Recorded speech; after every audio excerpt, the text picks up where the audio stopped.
زبیر اپنی سگی بہن کو قتل کرنے کے جرم میں جیل میں قید تھا۔ وہ اس وقت جیل کے اندر اپنی بیرک میں نماز کے دوران حالت رکوع میں تھا جب پیچھے سے آنے والے بزرگ قیدی نے ٹھڈا مار کر اسے گرا دیا اور یہ کہتے ہوئے آگے بڑھ گیا تھا کہ تیرے جیسوں کی کوئی نماز نہیں ہوتی۔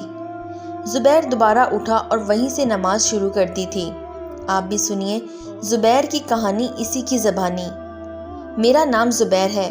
میں پاکستان پنجاب میں کبیر والا کا رہائشی ہوں۔ میں نے اپنی سگی بہن کو قتل کر دیا تھا۔ میری بہن بد کردار نہیں تھی۔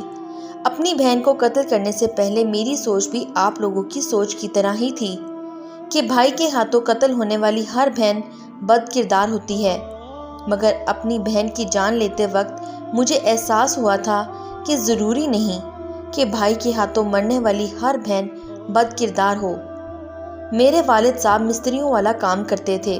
انہوں نے اپنے مقامی علاقے میں ایک وڈیرے چودھری انتصار کی عالیشان کوٹھی تعمیر کی، مگر جب کوٹھی پر لینٹر ڈالا گیا تو نچلی زمین نرم ہونے کی وجہ سے زمین بیٹھی گئی اور کوٹھی دھڑم سے نیچے آ گری۔ انتصار نے میرے والد صاحب پر الزام عائد کرتے ہوئے کہا کہ میں نے کوٹھی کے لیے جو سیمنٹ اور باقی مٹیریل منگوایا تھا وہ تم نے آدھے سے زائد باہر بیچ دیا ہے۔ کوٹھی کی تعمیر میں تم نے آدھا بھی نہیں لگایا، اس لیے اب تم میرا نقصان پورا کرو۔ چودھری انتصار علاقے کا بہت بڑا منشیات فروش تھا۔ اس کے بڑے بڑے لوگوں اور آفیسروں کے ساتھ تعلقات تھے۔ پولیس والے اس کے ذاتی ملازم لگتے تھے، لہٰذا چودھری انتصار نے میرے والد صاحب کو گھر سے اٹھوا کر اپنے ڈیرے پر منگوا لیا اور لوگوں کے سامنے میرے والد صاحب کو برہنہ کر کے الٹا لٹکایا، لوگوں سے تشدد کروانا شروع کر دیا۔ میرے والد صاحب بالکل برہنہ حالت میں تشدد سہتے سہتے اپنی بے بسی پر پھوٹ پھوٹ کر روئے، مگر چودھری انتصار اور اس کے ظالم ساتھیوں کو میرے والد صاحب پر ترس نہ آیا۔ آخر کار میرے والد صاحب نے 3 دنوں میں آدھا قرض واپس کرنے کی حامی بھر لی تو ان کی جان چھوٹی۔ اپنا گھر اور زمین بیچ کر جتنے پیسے ملے وہ چودھری انتصار کو دیے، جبکہ باقی پیسے جلد دینے کا وعدہ کیا اور اپنے کسی جاننے والے کے ذریعے گردہ بیچ کر باقی پیسے بھی چودھری انتصار کو ادا کر دیے۔ پیسے ادا کرنے کے بعد بھی ہمیں سکون نصیب نہ ہوا اور کسی نے چودھری انتصار کے سامنے جھوٹ بول دیا کہ میرے والد صاحب نے پولیس میں چودھری انتصار کے خلاف شکایت درج کروائی ہے۔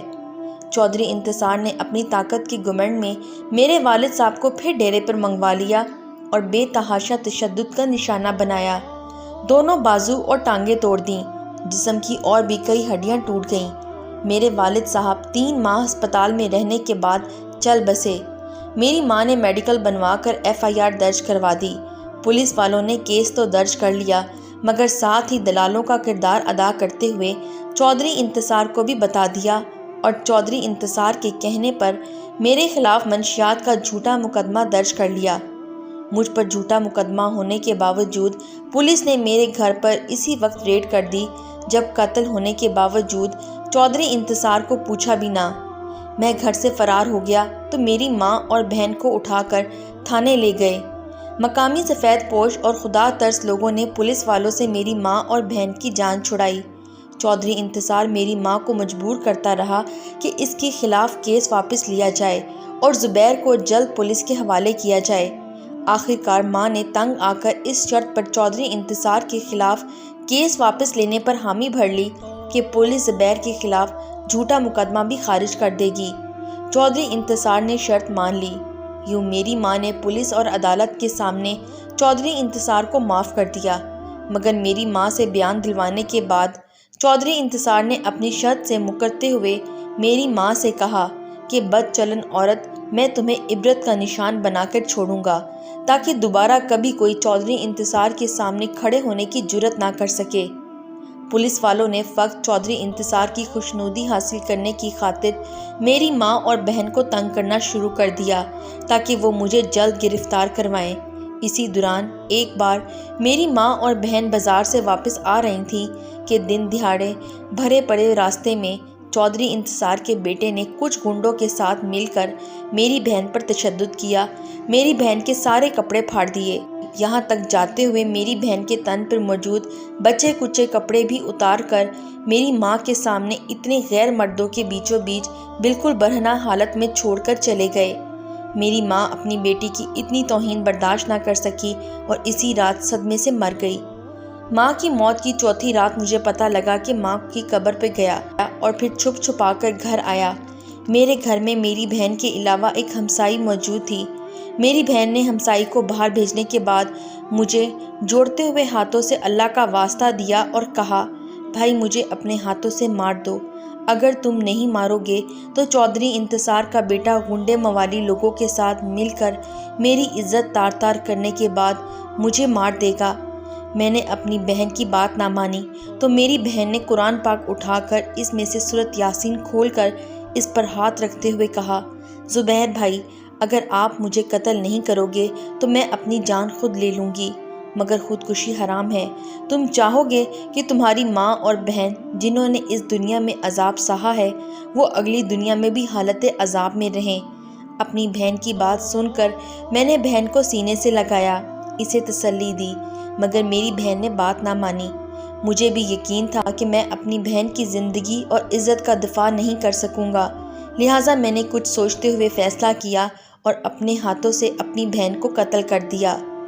بہن کو قتل کرنے کے بعد میں فرار ہو گیا اور چودھری انتصار اور اس کے بیٹے کی کھوج میں رہنے لگا، جبکہ دوسری طرف پولیس نے میرے خلاف بہن کو قتل کرنے کا مقدمہ بھی درج کر لیا۔ ایک رات مجھے چودھری انتصار کی مخبری ہوئی۔ میں نے اسے قتل کرنے کا ارادہ بنایا، انتظام مکمل کیا، مگر نہ جانے کیسے پولیس کو میری بھی خبر مل گئی اور پولیس نے مجھے گرفتار کر لیا۔ پولیس نے چودھری انتصار کے کہنے پر مجھے سردیوں کی راتوں میں برہنہ کر کر باہر کھڑا رکھا، میرے ساتھ جانوروں سے بھی بدتر سلوک کیا۔ آخرکار عدالت نے مجھے منشیات کے کیس میں بری کر دیا، جبکہ بہن کو قتل کرنے کے کیس میں عمر قید کی سزا سنا دی۔ جیل میں لوگ مجھ سے اس لیے متنفر ہیں، کہتے ہیں کہ میری بہن بد چلن تھی اس لیے میں نے مار دی، حالانکہ معاشرے کی حقیقت یہ ہے کہ بد چلن بہن جب تک خود نہ چاہے اس کے بھائی یا باپ جیل نہیں آیا کرتے۔ یہ لوگ نہ میرے ساتھ مل کر کھاتے ہیں، نہ مجھے مسجد میں نماز پڑھنے دیتے ہیں اور نہ ہی اپنے برابر سونے دیتے ہیں۔ میں یہاں پر ہی جوتوں والی جگہ پر سوتا ہوں اور یہاں مناسب جگہ دیکھ کر نماز پڑھ لیتا ہوں۔ چودھری انتصار کے متعلق پوچھنے پر زبیر نے بتایا کہ چودھری انتصار کا بیٹا اپنی محبوبہ کو ملنے کے چکر میں قتل ہو گیا تھا، جبکہ چودھری انتصار کی بیٹی گھر سے فرار ہو گئی ہے اور آج تک نہیں مل سکی۔ چودھری انتصار خود نابینا ہو چکا ہے، اس کی بیوی نے اس کے دستخط وغیرہ لے کر ساری زمین اپنے بھائیوں کے نام کروا دی ہے اور چودھری انتصار ایک فلاحی ادارے میں چلا گیا ہے جہاں اسے 2 وقت کی روٹی مل جاتی ہے۔